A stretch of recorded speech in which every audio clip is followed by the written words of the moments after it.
오늘도 놓치지 말아야 할, 꼭 알아야 할 뉴스들이 있는데 여러분은 보셨습니까? 네, 봤지만 스콕스를 보지 않았다면 그 뉴스 본 게 아닙니다. 네, 스콕스, 스픽스가 콕 집어주는 스콕스 네, 시작합니다. 네, 제 앞에 김성환 평론가님 나와 계시고 저는 시사평론가 김민아입니다. 안녕하세요. 네, 무슨 세뇌 교육하는 것도 아니고 아침부터 스콕스 안 봤으면은 뉴스 본 게 아닙니다. 네. 아니 그러지 않아도 구독자님들께서요 오늘 문하하님께서요 좋아요 1등으로 눌렀다 야호 이렇게 해주셨어요. 그리고 위니김님께서 완두콩 김성환님 수원의 아들 김민아님 수원 홍보대사 해야 되는 거 아니야? 수원시에서 연락 안 왔어요 혹시? 연락은커녕 수원, 네, 저 잊은 것 같아요 수원은. 네. 아 근데 왜 김민아 평론가가 그렇게 수원의 아들이라고 강조를 하고 그래가지고 수원 사람들이 다 그래요. 수원 사람들은 수원을 좋아해요. 네. 아니 수원이 품격 있는 도시잖아요. 자 하여튼 화이팅 해주셨고요. 지니칠칠님 비오는 오늘도 잘 부탁드립니다. 이렇게 문자 올리셨고요. 호호님 김민아 평론가님 머리 이쁘게 정리하셨네요. 보기 조? 거기까지 쓰셨어요. 아, 보기 조. 좋지 않아요? 쓴 다음에 참아. 그 다음을 내가 참아. 그냥 누르자 이렇게. 네. 근데 어떻게 보기 조? 여기까지 왔으셨습니다. 네, 심정 이해합니다. 그리고 구독자님께서 지금 540분 들어와 계시는데요. 계속 반갑다 좋아요 막 눌러주셨고요. 아침에 조목조목 신문 행간 뉴스 행간 설명해 주셔서 꼭 듣고 있다. 올리브님도 말씀해 주셨고요. 이제는 미리 시작하기도 전에 많은 분들이 들어오셔가지고 예전에는 그렇게 글들이 많지 않았거든요. 구독자님들 사이에서 막 채팅하고 계속 뭔가 이렇게 글을 올려주고 계세요. 되게 좋은 현상인 것 같아요. 그럼요. 네. 이렇게 감사하죠. 곳곳에서 커뮤니티가 이루어지고 있다는 점이 만들어지고 있다는 점이 그럼요. 얼마나 좋습니까? 맞습니다. 네. 오늘도 열심히 해야 될 것 같습니다. 오늘도 열심히 합니다. 네. 오늘은 먼저 여당 전당대 얘기를 한 다음에 네. 그 다음에 계속 매일같이 말씀드립니다만 최상병 사건 관련해서 최상병 순직 사건 관련해서 녹취록과 관련된 새로운 사실들이 보도된 것이 있어요. 네, 그런 것들에 대해서 말씀드리고 김건희 여사 디올백 얘기에 대해서 새로운 논리를 또 주장을 하고 있는데 네. 이게 얼마나 웃기는 얘기인지에 대해서 말씀을 드릴 예정입니다. 이제 맛배기로 다 얘기를 해주시네요. 네, 그래서 예전에는 궁금하시죠? 그러니까 계속 네. 시청해 주세요 이렇게 했는데 끝까지 보셔야 된다. 네, 끝까지 알겠습니다. 봐야 네. 얼마나 말도 안 되는 일들이 벌어지고 있는지를 다 알 수가 있다. 네. 네, 말도 안 되는 일들이 벌어지고 있다. 네, 일단 한국일보 일면 보여주세요. 네, 여당 전당대회부터 얘기를 하면 몸싸움 전대 내탓 공방 공멸기로에선 여당 이렇게 돼 있습니다. 근데 어제부터 계속 표현이 나오는 게 전당대회가 아니라 분당대회다 이런 표현이 많이 나왔는데 한국일보는 동물전대다 이런 표현을 쓰더라고요. 그렇죠. 우리가 옛날에 동물국회 이런 얘기 많이 했는데 그러게 말이에요. 네. 동물전대 급기야 지지자 간 육탄전을 불사하는 동물전대로 치달았다 이렇게 돼 있고 세이실은커녕 내전에 빠진 형국이다 이렇게 돼 있고 폭력 사태 이후에도 당의 미래를 걱정해야 되는 당대표 후보들은 반성이 아닌 내탁 공방으로 일관했다. 그러다 보니까 국민의힘에서 당의 공멸의 기로에 서 있다라는 우려까지 제기가 되고 있다. 이런 내용이라는 거 아닙니까? 그러게 말입니다. 당권 내에서 초반부터 진흙탕 전대라는 얘기가 나왔었잖아요. 신문에서. 진흙탕을 넘어서서 그 다음에 자해, 자폭 이런 용어들이 사용하기 시작했고 근데 그 용어 사용하고 이제 그만해 이렇게 얘기를 했는데 전당대회장에서 폭력 사태가 벌어진 거 아니에요. 그렇죠. 그러니까 이제 다 갈 때까지 갔다 이렇게 얘기를 하고 있는 거예요. 근데 갈 때까지 갔으면 적어도 그 다음에 이제 TV 토론을 하거나 할 때는 우리가 참 이러면 안 되는데 우리 좀 자중합시다 이러면서 톤 다운을 해가지고 네. 뭐 그런 좋은 토론을 해야 되지 않습니까? 근데 거기서도 내탁 공방했다는 거예요. 네가 그거 꽂았지? 그러니까요. 그 호랑이. 코피무늬 호랑이 어느 쪽이냐 기획한 거냐. 뭔 이런 모자 일부러 쓰게 했잖아. 그러니까요. 그런 얘기를 하니까 이 기사에 보면은 당 내부에서 이런 얘기가 나온답니다. 어디까지 추락할 수 있는지 당의 현실을 고스란히 보여주고 있다. 이런 얘기가 나오고 국민의힘 한 의원이 이렇게 얘기했대요. 전대 이후에도 갈등을 수습하기 어려운 상황으로 가고 있다. 사석에서는 한동훈 후보나 윤석열 대통령 가운데 누구 하나 탈당을 할 것 같다는 얘기까지 나온다. 이렇게 얘기를 했다고 하고 한 당직자가 이렇게 얘기했답니다. 보수의 차기 리더들이 컨벤션 효과를 누려야 할 기회가 인간성의 바닥을 보여주는 비호감 전당대회가 됐다. 인간성의 바닥이 드러나고 있다. 이런 얘기가 나올 정도인데 근데 한국일보만 뭐 이렇게 쓰는 거냐? 네. 아니겠죠, 당연히. 아니에요. 동아일보 일본 보여주세요. 네. 파국치지 않는 여당 전대 증오 부추긴 당권 주자들은 내 탓만. 다 마찬가지 시각이에요. 사실 지금 한국일보, 동아일보 보여드렸지 않습니까? 네. 우리가 오늘 본 거의 모든 신문에서 다 하고 거의 있어요. 거의 모든 신문이 네. 다 이렇게 보도하고 있습니다. 동아일보도 마찬가지 시각인 거잖아요. 맞습니다. 하여튼 말씀하셨던 것처럼 난투국 책임 공방을 지금 벌이고 있는 상황이다. 한 후보는 채널의 유튜브 정치 시그널에 출연해서 원 후보 지지자들이 내 연설을 방해했던 거다. 계획하고 와서 난동을 피운 것이다. 이렇게 얘기를 했고요. 원 후보는 한 후보 팬클럽을 겨냥해서 이런 팬클럽 행동이 과거 우리 당에선 없었던 부분들이 유입된 게 아닌가 걱정이다. 이렇게 반박을 했다고 합니다. 이거 왜 어제도 얘기했잖아요. 뭘 유입을 어떻게 유입이 돼? 보고 따라했단 얘기야? 그러면 민주당에서 유입이 됐다고 하는데 수입을 한 거야? 그러면은? 그러니까 하여튼 뭐 서로 간에 이렇게 싸잡아서 그러니까 비판을 했고 반박을 하기도 하고 나경원 후보는 한동훈 원희룡 후보를 싸잡아 비난하는 상황입니다. 나 후보는 한 후보를 겨냥해서 출마 자체에 엄청난 분열과 파탄의 원죄가 있다. 이렇게 얘기를 했고요. 원희룡 후보를 향해선 원 후보의 황당하기 짝이 없는 헛발질 맡아두어 구태인 네거티브가 기름을 끼얹었다. 이렇게 얘기를 했다고 합니다.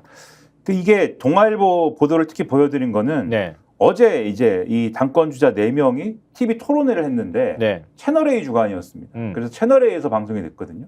그러니까 채널A는 어쨌든 동아일보하고 유관 방송사지 않습니까? 계열이죠. 그렇죠. 네. 그러면 이 토론을 가장 정확하고 가장 심도 있게 아마도 보도를 했을 것 같은데 네. 그랬겠죠 아마. 그렇죠. 동아일보 오면 보여주세요. 어떻게 보도를 했는지. 네. 동아일보 오면 한 댓글팀 특검 받을 준비하라 라고 누가 얘기했냐면 밑에 조그맣게 나경원 이렇게 돼 있고요. 대 민주당과 편먹고 공격해 밑에 조그맣게 뭐라고 돼 있냐면 한동훈 이렇게 돼 있는 거죠. 근데 여기서 특이한 것은 나경원 후보가 그러니까 한동훈 네. 후보를 향해서 네. 댓글팀 특검 받을 준비를 해라라고 했다. 네. 기사 제목을 이렇게 뽑았다는 거예요. 그러니까 사실 여기에는 시각이 들어가 있는 거잖아요. 그러니까 첫 주자로 원희룡 후보가 나섰다고 하는데 한동훈 후보를 보면 황태자 같다. 이렇게 포문을 열었다고 합니다. 그러니까 한 후보가 제안한 제3자 특검 추천 최상병 특검법이 윤석열 대통령을 위험에 빠뜨릴 수 있다면서 정치 이전에 신의와 의리가 있어야 하는데 항아리에서 꽃감만 빼먹는 모습이다. 한 후보를 직격했고요. 한 후보도 수사를 해도 나올 게 문제될 게 없느냐. 최상병 특검법으로 대통령이 수사를 받더라도 나올 게 없기 때문에 수사해야 한다고 한다면 한동훈 특검법도 마찬가지 아니냐 이렇게 공세를 폈다고 합니다. 그다음에 예의 말씀하셨던 것처럼 나경원 후보는 민주당이 한 후보 댓글팀 특검을 하겠다고 하니 준비하라 이렇게 몰아붙였다고 합니다. 윤석열 후보 역시 장희찬 전 최고위원이 한 후보 여론조성팀이 있다고 말한 것 24개 조직적 정황의 개정이 있다는 주장에 대해서 이거는 양문석 후보가 얘기를 한 거죠. 주장에 대해서 민주당이 특검을 요구할 것 같다. 여론조성팀이 있느냐 없었느냐 이렇게 사실 물은 거죠. 사법 리스크가 있으면 당대표로서 임무 수행에 여러 가지 힘들겠다 이렇게 얘기를 했다고 합니다. 한 후보는 뭐 여전히 계속 그 얘기를 한 건데요. 여론조성팀과 논란과 관련해서 관여한 게 전혀 없다. 불법이 있으면 자수하면 된다. 이렇게 맞받았다고 합니다. 자수하라는 거는 장해찬 전 최고도로 자수하라는 거예요. 왜 장해찬이 왜 자수를 해? 본인이 내가 같은 그 여론 거기에 들어가서 같이 팀이었다. 불법 행위를 했으니 니부터 자수해라. 그렇죠. 그렇게 주장을 하고 있으니 세상에- 그게 불법이라고 생각하면은 자수하세요. 이렇게 지금 나오는 거예요. 한동훈 후보가. 그 보고의 정점에 있는 게 자기인데 자기를 지금 고발한 건데 어떻게 보면 네가 자수해. 나한테 지금 수사받으라고 하지 말고 이렇게 얘기하는 게 말이 되냐? 그러니까 나경원 후보는 민주당이 특검 한다던데 준비해. 원희룡 후보는 지난번에 한동훈 특검법도 그 꿀릴 게 없으면 받아도 되는 거 아니야? 이렇게 얘기하고 그렇죠, 그렇죠. 한동훈 후보는 거기다 대고 장해찬 씨는 자수를 하면 되지 않습니까? 이렇게 얘기를 하고 그렇지. 네가 그렇게 떳떳하면 이게 이렇게 뭡니까, 얘기하는 거지. 이게 뭐예요? 이게 전당대회가. 예? 잡탕밥이지 뭐. 근데 뭐야 김건희 여사 지금이라도 사과해야 한다는 OX 질문에 4명 후보 모두 오를 선택했대. 결국은 사과를 이제 해야 된다라는 거에 방점을 찍힌 것인데 그런데 이제 약간 맥락은 조금 차이가 있어요. 뭐냐면 한동훈 후보는 1월부터 내가 사과해야 된다고 하지 않았느냐. 사과해야 됩니다. 지금이라도 사과하세요. 뭐 이런 것이고 그리고 나경원 후보도 이게 야경으로 보면 뭐냐면 김건희 여사가 문자에서 사과를 한다고 했는데 한동훈 후보가 막아가지고 사과를 안 한 거 아니냐. 그러니까 김건희 여사가 그러면 사과를 할 마음이 있는 거니까 사과를 하면 되는 거다. 이렇게 얘기를 한 것이고 원희룡 후보 같은 경우도 영부인은 국민의 마음을 이제 편안하게 해줄 책임이 있기 때문에 사과를 할 거다 이렇게 얘기했고 윤상현 후보도 조만간 검찰 조사 과정을 통해서 김건희 여사의 입장 사과가 나오지 않을까 기대한다 이렇게 얘기를 했거든요. 그러니까 나머지 3명은 김건희 여사의 마음이 사과를 한다는 거에 있기 때문에 사과를 하겠지요 이렇게 얘기한 거고 한동훈 후보는 내가 사과하라고 했잖아요. 뻥치고 있어. 지금 지라고 그랬어. 언제 사과하라고 했냐? 솔직히. 왜냐하면 작년 12월 19일 법무부 장관 시절에 김건희 특검법에 대해서 민주당이 선전선동을 하기 좋게 만든 총선용 악법이라고 얘기했잖아요. 그거 가지고 조선일보가 또 마사지를 해가지고 총선 이후에 받으면 받을 수 있지 뭐 이렇게 했다가 거기에 또 사단이 났잖아. 그리고 그 12월 26일 비대위원장 취임할 때 의견에 변함이 없다. 그러더니 윤 대통령이 김건희 특검법에 대해서 국민 여론을 거스르며 거부권을 행사할 때에도 거부권은 당연한 것이다. 이렇게 얘기한 게 누구야? 근데 그때 스탠스랑 지금 사실은 최상병 제3자 추천 얘기하는 거랑 비슷한 게 그때도 민주당 특검법이기 때문에 악법이니까 거부권 행사해야 되고 한데 이게 뭔가 밑에서는 그런데 독소 조항을 뭐 해소하고 총선 이후에 하면은 받을지도 이 얘기를 하는 걸로 뭔가 수를 써보려다가 윤석열 대통령이 뭐 이렇게 너 그만둬 이렇게 1월 초에 그만둬 벌써 했다잖아. 근데 지금도 최상병 특검법 접근하는 게 똑같잖아요. 이거는 거부권 행사해야 되는 악법이고 말도 안 되는 법인데 그러나 내가 제3자 추천을 얘기를 하면서 뭔가 판이 뒤집히고 보세요 이러면서 우리가 특검 받는 논리가 오히려 생긴 거예요. 이렇게 주장하는 거거든요. 네. 내막이 뭔지를 알 수 있는 것 같고 그다음에 또 이제 묘한 질문이 박근혜 전 대통령 기소한 게 정당했느냐 이 질문이 나왔거든요. 예. 한동훈 후보가 여기에 대해서 5를 택해서 당시 검사로서 직무를 수행했던 거고 그 과정에서 대통령과도 치열하게 토론하고 많이 고민했다. 직무상 그렇게 한 것이다라고 얘기를 했는데 얼마 전에 그렇죠. 대구 경북 가가지고 뭐라 그랬어? TK 가가지고 거기서는 그 당시에 박근혜 대통령 수사했던 거에 대해서 미안한 마음 갖고 있다. 또 이렇게 얘기를 했죠. 리틀 윤석열이야. 그러니까요. 술 안 먹는 윤석열, 세련된 윤석열이라고 맞아. 부르는 이유가 있습니다. 그리고 이제 아까 장해찬 전 최고에 대해서 말씀드렸잖아요. 네. 장해찬 전 최고 본인이 불법이라고 생각하면 자수하세요. 이렇게 얘기한 또 추가적 맥락이 뭐가 있냐면 장해찬 이제 전 최고가 이렇게 주장을 했는데 이 댓글팀을 운영한 적이 없으면 그러면 장해찬 전 최고가 지금 허위 사실을 얘기한 거니까 그렇죠. 고소를 하세요. 이렇게 그렇지. 지금 얘기를 하는 거잖아요. 네. 근데 거기에 대해서는 원희룡 후보가 지금 얘기하는 거짓말도 나는 고소고발을 안 하고 있고 당내 선거에서 고소고발하는 거는 적절하지가 않지요. 이러면서 고소고발은 안 할 것 같은 그런 모드로 또 가고 있다. 이게 뭐냐. 근데 여기 동아일보 기사 안에요. 되게 재밌는 이 기자가 쓴 건데 이렇게 표현이 들어가 있어요. 상대 후보를 향해 배신자 꺼지라고 외치고 헤드록 이 목 조르는 기술이잖아요. 헤드록에 발차기 의자까지 던지려 시도했던 난투극 실상을 외면한 채 책임 떠넘기기에 급급한 후보들의 모습에 당 관계자는 보수 문락을 재촉하는 분당대회가 되고 있다. 강도 높게 비판했다. 이렇게 쓰고 있습니다. 근데 보통 헤드록 뭐 이렇게 하면서 이 표현이 너무 문학적이잖아. 배신자 꺼져! 뭐 이렇게 목 조르기 헤드록! 이렇게 하면서 의자 던지고 난투극까지 시도했던 것에 대해서 당 관계자는 그렇게 얘기하더라. 뭐 이런 문구까지 기사에 들어가 있네요. 이런 대목도 있습니다. 한 여당 의원은 결국 민주당만 꽃놀이패를 쥐게 됐다. 서로 소중한 당 자산이라더니 상대방을 죽이지 못해 한 달이 났다. 그거 얼마 전에 빡 터지게 했던 거 당 관계자가 4명 뭐 맛이 같다. 모두 맛이 같다. 후보들이 단체로 맛이 같다. 이런 한탄이 나오고 있는 가운데 근데 민주당이 꽃놀이패를 쥐게 됐다고 말씀드리지 않았습니까? 무슨 꽃놀이패인지는 조금 이따 보도록 하고 근데 이런 상황을 또 우리 조선일보만 다르게 보도를 해요. 왜 그럴까요? 정말 조선일보 일면 보여주세요. 조선일보 일면 밑에 보시면은 21세기 정치 깡패 극렬 유튜버 이렇게 돼 있습니다. 후보들의 책임이 아니네. 극렬 유튜버 책임이네. 그렇죠. 유튜버가 나온다. 왜냐하면 어제 이제 그 논란이 됐던 인물들이 유튜브를 하는 사람들이라는 거예요. 결국은 그 유튜브를 하는 사람들이 정치인 쫓아다니면서 그 현장을 유튜브로 생중계를 하면서 특정 정치인들의 어떤 정치인들을 응원을 하는 사람들의 예를 들면은 그러한 뭐 예를 들면 뭐 구독자라든지 구독자 숫자라든지 네. 또는 슈퍼챗이라든지 이런 걸 노리고 있는 사람들인데 어. 그러면서 발생한 문제다. 이런 톤인 거죠, 이 기사가. 그러니까 조선일보는 이런 사람들을 극렬 유튜버다 이렇게 지칭하고 있더라고요. 그렇죠. 그러면서 이들이 생중계해온 혐오의 에너지가 15일 행사에서 난투극으로 터진 것이다. 국민의힘 관계자가 이렇게 얘기를 하고 있다. 그래서 전반적으로 이 기사를 이 기사에 너무 이제 저열한 욕설 이런 게 너무 많이 나와가지고 다 설명을 안 드리는데 결과적으로는 이 난리는 지금 말씀드린 것처럼 과열된 유튜브 하는 사람들, 유튜버들의 과열된 경쟁 때문에 일어난 일이다. 이렇게 접근하고 있고 조선일보 6면도 보여주세요. 똑같은 이 부분인데 조선일보 6면 보여주시면 용파리 사건 같아. 슈퍼챗 조회수 노리고 극단 언행. 이렇게 돼 있는데 용파리 사건은 잘 아시지 않습니까? 네. 용파리 사건. 그러니까 정치 깡패잖아요. 그렇죠. 과거에 이제 먼 옛날에 소위 말하는 말씀하신 정치 깡패 이렇게 불리던 사람들이 여당의 뭐 전당대회 이런데 이런 뭔가의 정치권의 뒷배를 안고서는 막 개입을 해서 이 자기를 후원하는 정치인의 뭐 이해관계를 관철시키기 위해서 난투극을 벌이고 이랬던 시절이 있었던 거 아닙니까? 먼 옛날에. 그렇죠. 김성환 평론가님은 그게 엊그제 같으실 테지만은 무슨 얘기야? 그거 언제적 시절인데 지금? 먼 옛날입니다. 그게. 네. 난 태어나지도 않았던 시절 얘기예요. 아주 먼 옛날에 있었던 일인데 근데 다시 한번 조선일보 6면 보여주세요. 조선일보 6면 보시면 웃긴 게 위에 기사는 이런 제목인데 밑줄 가면 어떻게 돼 있습니까?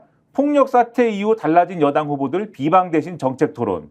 그러니까 이게 참 조선일보식 왜곡이잖아. 네. 다른 신문들은 전부 다 후보들이 이런 식의 문제를 일으키고 있다고 얘기를 하는데 조선일보는 지금 결국은 정점이 됐던 거는 그 난투극 사태잖아요. 그 부분에 대해서 그거는 극렬 유튜버들이 돈 벌려고 한 짓이야. 국민의힘도 거기에 대해서 극렬 유튜버 3명에 대해서 전당대 행사장 출입을 금지하고 경찰에 업무방 혐의로 고발까지 했잖아. 그러니까 이런 행태들을 좀 없애야 돼. 이렇게 얘기하면서 후보들끼리 지금 동아일보도 뻔히 얘기했잖아요. 난투극 벌였는데 후보들은 자제하고 이 정책 토론을 했네.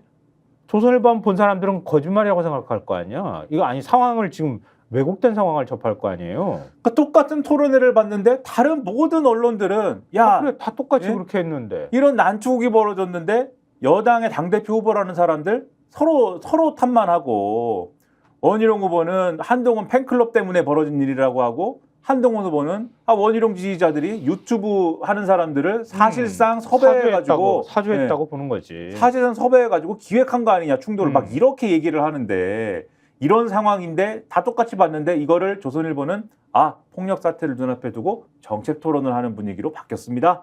이렇게 보도를 하는. 네. 그러니까 우리 구독자님들이 조선일보를 볼 리는 없겠지만 조선일보 보시는 분들은 조선일보만 보면 안 돼요. 세상을 왜곡되게 바라볼 수 있어요. 얼마나 위험한지를 보여주는 그렇죠. 사례예요. 그래서 여러 신문을 봐야 되고 맞아요. 여러 신문을 보려면 스콕스를 봐야 되는데 스콕스를 봐야 된다. 스콕스 하나만 보셔도 될 것 같은데. 그러니까 말이죠. 그래야 되는데 중앙일보 6면 보여주세요. 그래서 아까 민주당만 꽃놀이패 지게 됐다고 말씀드리지 않았습니까? 무슨 얘기냐? 이 상황, 이 난리통을 본 중앙일보는 이런 방향으로 기사를 썼어요. 친한 팽팽한 분열. 이대로면 8표 반란표 나올 것이다. 네, 이것도 딱 중앙일보식 그 보도예요. 보니까. 그렇죠. 여기 막 싸우니까 그 틈새를 야당이 이렇게 보면서 뭔가 틈을 노리고 있네. 그 반란표 8표. 그러니까 약간 뭐라 그러지? 우리 그런 표현 있잖아요. 얍삽하다. 그런 식으로 바라보는 거 아니야. 그러니까 아까 민주당만 꽃놀이패를 지게 됐다라고 얘기한 사람이 국민의힘의 의원이었거든요. 동아일보 기사에서. 네. 그러니까 사실은 여당의 우려를 지금 이렇게 표현하고 있는 거예요. 여당에서 지금 걱정하고 있는 거죠. 이렇게. 네. 야, 이러다 반란표 나오겠어. 어떤 방향으로든지 간에. 네. 근데 이제 어떤 방향으로든지 간에가 이제 중요한 것인데 여기서는 민주당이 그 틈새를 노리고 있다. 이렇게 표현을 맞아요. 합니다. 민주당은 최상병 특검법 제표결 시점을 여당 전당대회 이후로 늦추기로 했다. 또한 민주당은 개혁신당 측에 한 후보가 출마 선언 때 제안한 최상병 특검 수정안을 발의해달라라고 물밑 요청했다고 한다. 이렇게 얘기를 하고 있고요. 민주당 당론으로 발의한 특검법안이 제표결 문턱을 넘지 못하더라도 한 후보가 제안한 방식의 특검법 수정안을 본회의장에 올려서 친한계 반란표를 유도하겠다는 노림수다. 뭔가 다 알려진 사실인데 또 새로운 사실인 것처럼 이렇게 해석을 해놨네요. 민주당이 이 같은 계산에 몰두하는 건 여당에서 8표가 이탈해야 대통령 제2요구권, 거부권을 무력화할 수 있어서다. 민주당 중진위원은 통화를 한 모양인데요. 앙숙처럼 물어뜯는 친윤 친한계의 분위기를 보면 8표 이탈도 불가능한 건 아니다. 최상병 특검법뿐만 아니라 방송 3법, 노란봉투법 등 다양한 쟁점 법안을 재표결할 때 여당 분열이 변수가 될 것이다. 이렇게 주장을 했다고 합니다. 여권의 우려는 커질 수밖에 없죠. 그렇죠. 예. 그래서 국민의힘 삼선 의원이 분당하는 것까지 아니냐는 말까지 당내에 돈다 이렇게 얘기를 하고 있는데 그러면서도 정권 재창출을 하지 못하면 공멸인데 전당대회 이후에는 어떻게든 내부 갈등이 봉합되지 않겠느냐라고 얘기를 했다고 합니다. 그런데 요런 톤으로 가면 반대의 경우도 막 상상을 하게 되거든요. 가령 어떡해요? 한동훈 특검법 뭐 이렇게 했을 때 한동훈 댓글팀 특검법 이렇게 했을 때 친윤 쪽에서는 8표 이탈을 안 하는 것이냐. 뭐 이런 생각. 뭐 그럴 수도 있겠죠. 그 이전에 거부권 행사를 하는 것이냐 대통령은. 아, 그것도 사실 굉장히 웃기는 거지. 왜냐면 분당 안 하고서야 어떻게 대통령이 한동훈 특검법을 받겠어. 솔직히 말하면. 그죠? 그러니까요. 그래서 거부권을 그래서 어쩔 수 없이 행사하더라도 친윤계 8표 이탈은 없는 건가요? 이런 상상. 그 대통령 자기와 관련돼 있는 건 다 거부권 행사하고 한동훈 특검법은 덜렁 받아주는 거야. 그것도 되게 모양새가 그렇죠. 웃기는 거잖아요. 웃기니까는 거부권 행사는 똑같이 하는데 국회에서는 8표는 이탈시켜. 그래. 친윤계. 네. 너네 그냥 슬쩍 그러니까 찬성표 던져줘. 네. 뭐 이렇게. 내가 시켰다고는 하지 말고 네, 몰래 이탈해. 아니야. 그렇지 않을 거예요. 우리가 분당 얘기하지만 여권에서 먼저 분당 얘기가 나왔던 거거든요. 그렇죠. 근데 진짜 한동훈 당대표가 되고 김건희 특검법을 추진하면 가만히 있지 않을 거예요. 아, 그럼요. 네. 그러면 어떤 방식으로든 최고위원 전원 사퇴를 끌어내든 어떤 방식으로든 간에 한동훈을 끌어내려고 시도할 가능성이 매우 높고요. 그렇죠. 그리고 그것도 안 먹힌다. 그러면 진짜 문당으로도 갈 수 있어요. 근데 오늘 이제 보도 내용들 신문들 쭉 보면은 그런 얘기가 그래서 나오는 부분이 있더라고요. 네. 한동훈 대표 체제일 때 한동훈 끌어내리기로 간다라는 전제를 넣고 봤을 때 명분이 있어야 되지 않습니까? 네. 거리가 있어야 되잖아요. 근데 그 거리에 대해서 이게 뭔가 예를 들면은 재보궐선거를 했는데 졌다든지 이런 정치적인 거리가 하나 있을 수 있지만 그거는 당장 끌어내려도 될 정도의 사안일 수도 있지. 그렇죠. 요거는 정치적 거리인 것이고 법적 거리를 생각할 수도 있다. 라는 거는 그게 바로 이 댓글팀이나 이런 게 될 수도 있는 거 아니냐. 옛날에 이준석 대표 할 때는 이준석 내리기 할 때는 그때는 뭡니까? 그게 뭐죠? 무슨 성상납 의혹인가요? 성상납 의혹이나 그런 거리가 있었던 거잖아요. 네. 마찬가지로 활용하는 거 아니냐. 그래서 사실은 어제 토론회 그 장면이 다 이 기시감을 갖고 보는 거예요. 여당 사람들이. 맞아요. 이게 옛날에 우리가 했던 이런저런 장면들이 재현될 것 같은데 아마 전당대회 끝나고 이런 분위기다 지금. 그런데 이런 흥미로운 얘기도 있습니다만은 한겨레 사설 보여주세요. 결국은 이게 근본적으로 무슨 사태냐. 폭력 사태 이런 여당전데 그게 강성당원만 쫓은 결과다. 네. 이 지적을 안 할 수가 없어요. 그러니까 계속 그동안 여당이 그런 모습들을 보여왔으니까요. 그러니까 여기에 한겨레 사설 시작도 이렇게 돼 있어요. 후보 간 상호 비방적으로 얼룩져온 국민의힘 전당대회가 급기야 지지자들끼리 의자를 집어던지고 난투극을 벌이는 물리적 충돌 사태까지 빚으며 난장판으로 흘러가고 있다. 이번 전대는 유례없는 총선 참패도 열리는 만큼 참패 원인을 성찰하고 당정관계 정상화와 국정기조 전환 등 집권 여당이 활로를 찾는 계기로 삼아야 마땅하다. 그러나 보수 혁신의 비전을 둔 건설적인 논쟁은 전혀 찾을 수 없고 시종일관 진흙탕 싸움으로 국민을 불안하게 만들고 있다. 이렇게 지금 얘기를 하고 있는데요. 열성 지지자들 간 의견 대립과 갈등이야 종종 벌어지는데 그러나 민주주의 사회에서 폭력이 동원돼서는 안 된다. 극단의 정치가 어디까지 가는지 최근 미국 정치에서도 여실히 드러나지 않았는가. 민주정당의 지도자가 되겠다는 사람이라면 품격을 갖춘 토론과 대화로 의견을 조정하고 합의점을 찾아 나가야 된다. 그러니까 국민의힘은 거의 상대를 제거 대상으로 보는 것 같다. 깎아내리고 거친 막말과 독설로 인신공격에 온님을 쏟고 있다. 배신자, 강남 좌파, 색깔론까지 동원하고 한 후보의 오물투정, 노상 방뇨 이런 게 나오고 있는데 이거는 국민 시선을 크게 신경 쓰지 않고 극단적인 충돌을 부추기는 이런 현상은 민심보다 강성 당심만 잡으면 당권을 차지할 수 있다고 믿기 때문일 것이다. 민심 대 당심 반영 비율이 2대 8인 상황에서 이전 투구에 실망하는 민심의 향배는 부차적일 수밖에 없다. 이렇게 얘기를 하고 있어요. 그렇게 해가지고는 실망한 민심이 이렇게 돌아오겠느냐, 뭐 이렇게 사설에서 지적하고 있네요. 그러니까 원희룡 후보는 윤석열 대통령을 지켜야 한다는 지지층을 겨냥해서 공포 마케팅을 벌이고 한동훈 후보는 자신의 강성 팬덤만을 보면서 독설과 비아냥을 쏟아내고 있다 이렇게 지적하는 거거든요. 네. 여당이 무슨 일만 민주당에서 무슨 일만 생기면 강성당원과 뭐 강성 지지층만 쫓아서 뭐 그게 뭐 어떻다는 둥 이런 얘기를 막 해오지 않았습니까? 그런 공격을 해왔잖아요. 네. 뭐 냉정하게 얘기해서 민주당이 그런 문제가 있을 수 있죠. 근데 국민의힘은 지금 전당대회를 해보니까 어떻습니까? 뭐 전당대회를 해보니까 강성 당원, 강성 지지층, 뭐 유튜브 뭐 이런 문제로부터 자유롭나요? 국민의힘이?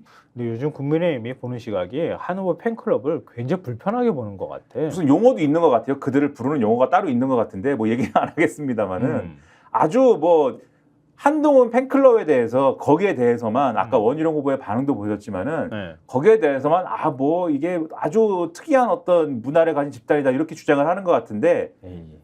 박근혜도 그네 사랑인가 뭐 어, 있었고 다 있었잖아요. 그렇죠. 이명박도 있었고 그렇죠. 뭐 없었나? 그리고 이른바 태극기 부대라는 거는 뭡니까 그러면? 윤 대통령은 없고 건희 사랑인가? 아 건희 사랑이구나. 김건희 여사 없냐? 똑같이 있지 다. 그렇죠. 그런 것들은 다 뭐예요? 해보니까 이 전당대회 하니까 어때요 이게 남 지적할 때입니까 지금? 그러니까 말이에요. 본인들 문제나 좀 어떤 해결을 뭘 하고 정치적 이익을 위해서 이렇게 하는 거지 사실은. 본인들 문제나 해결을 하시기 바란다 이런 생각이 들고 한국일보도 사실은 사설을 썼어요. 보여드리지는 않는데 네. 의자 집어던지는 여당 전당대회 어디까지 추락할 것이냐. 여기 보면은 자폭 자해대회라는 비판까지 쏟아지는 와중에 무법천지까지 드러나서 지켜보는 국민이 부끄러울 지경이다.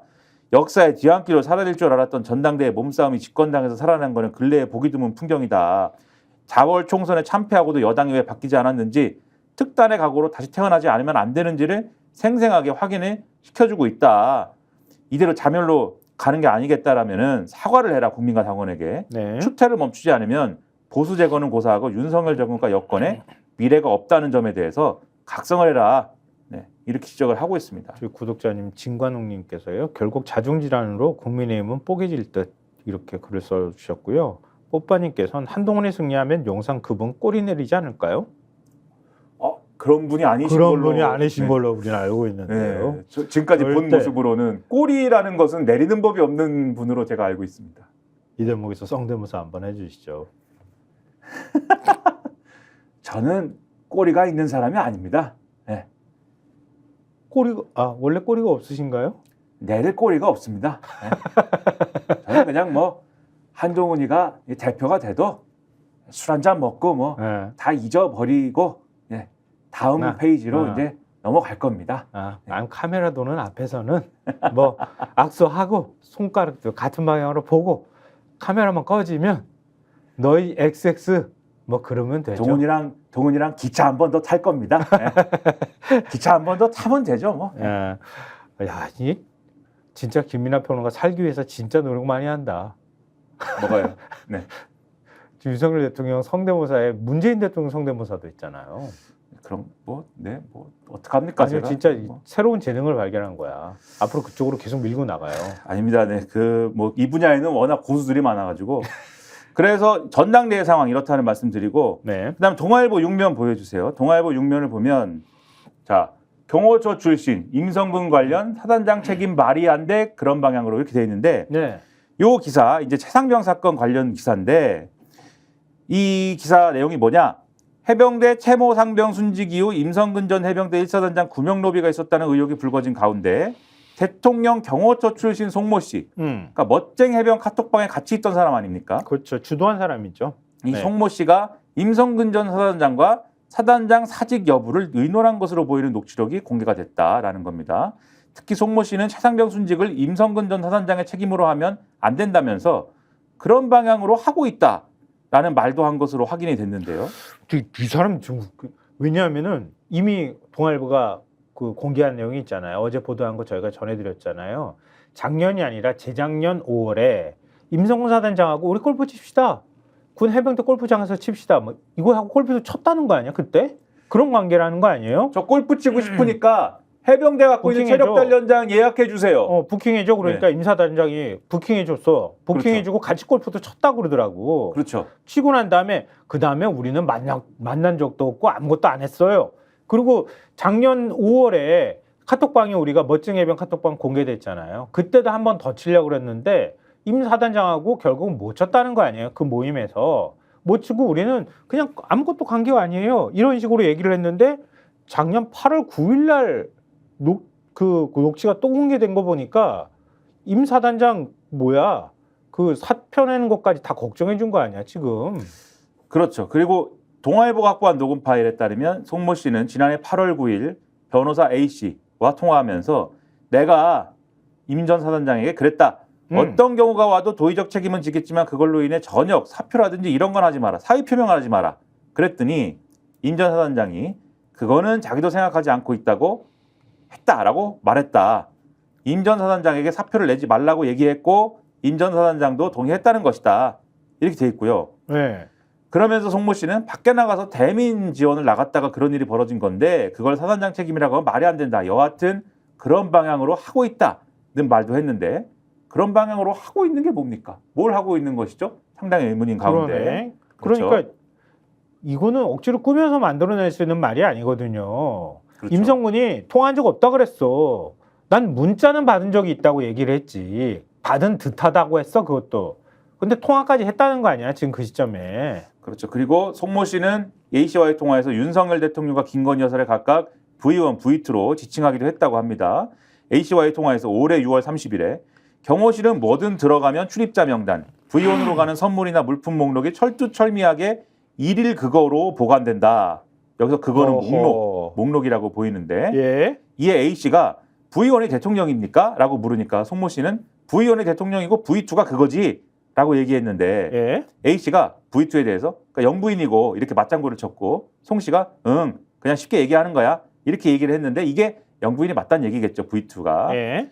그리고 이 A 씨도 공처조사에서 지금 송모 재밌다. 씨랑 통화한 내용이지 않습니까? 네. 근데 블랙펄 인베스트의 이모 씨, 이종호 씨죠. 예. 윤 대통령을 V1으로 김 여사를 V2로 지칭했다고 진술했다라고 이미 저희가 전해드렸죠. 네.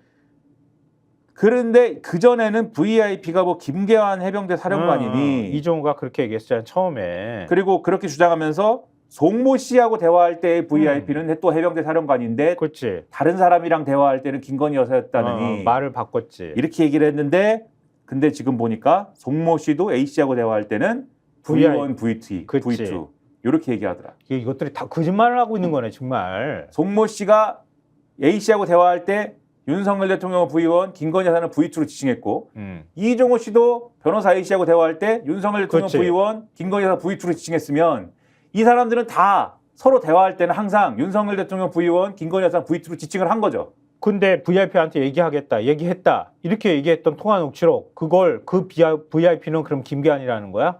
그렇게 주장한 게 거짓말이라는 게 여기서 드러나는 거고. 그렇지. 이거 그리고 완전 꾼들이네. 앞서 말씀드린 임성근 전 사단장에게 사표를 내지 말라고 얘기를 했는데 임성근 전 사단장도 여기에 동의했다라고 그렇지. 말씀드리지 않았습니까? 네. 이게 갖는 의미가 있는데 이게 갖는 의미를 알기 위해서는 일단 인터넷을 바꾸고 생각을 해야 됩니다.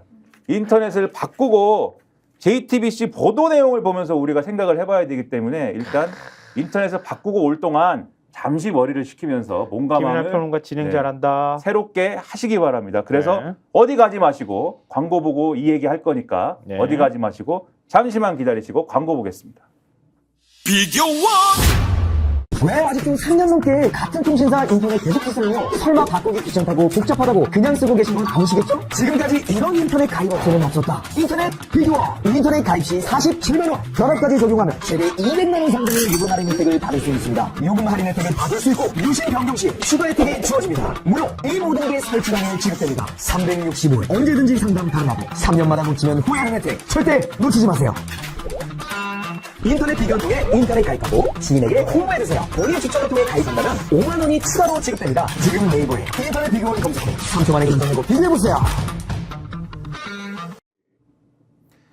인터넷 TV 가입 시에 최대 47만 원, 정수기 렌탈 시 최대 30만 원, 다 해서 77만 원의 최대 혜택을 받을 수 있습니다. 인터넷 TV 가입 원할 때는 비교원 365일 연중무휴 상담 가능하고요. 네이버에 인터넷 비교원 검색하시거나 1670-2571로 전화하시면 됩니다.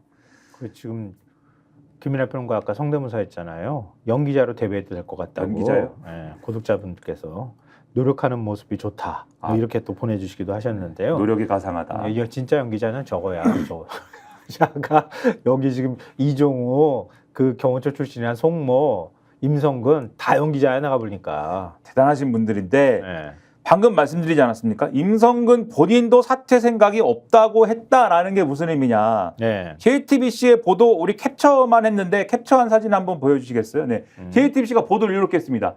경호처 출신 육성 녹취 비슷한 내용인데 이 보도 내용을 한번 전해드릴게요. 구명롱비 로비 창구로 지목된 대통령 경호처 출신 송모 씨의 목소리를 들려드리겠습니다. 송 씨는 자신이 임 전 사단장의 사퇴를 만료했고 그 역시 사퇴할 생각이 없다는 말을 반복했습니다. JTBC가 자신들의 단톡방을 단독 보도한 뒤에는 해병대를 쑥대밭으로 만든 배경에 대통령실 경호처장이 있다는 취재 주장도 했습니다. 등등의 내용. 요 내용인데 네. 지난해 그러니까, 8월 9일에 JTBC가 확보한 녹취 파일에 보면은 네. 송모 씨 임 전 사단장의 사퇴를 만료를 합니다.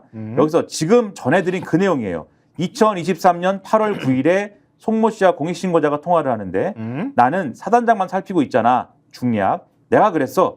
어떤 경우가 와도 도의적인 책임을 지겠지만은 그걸로 인해서 전혀 사표라든지 이런 건 내지 마라.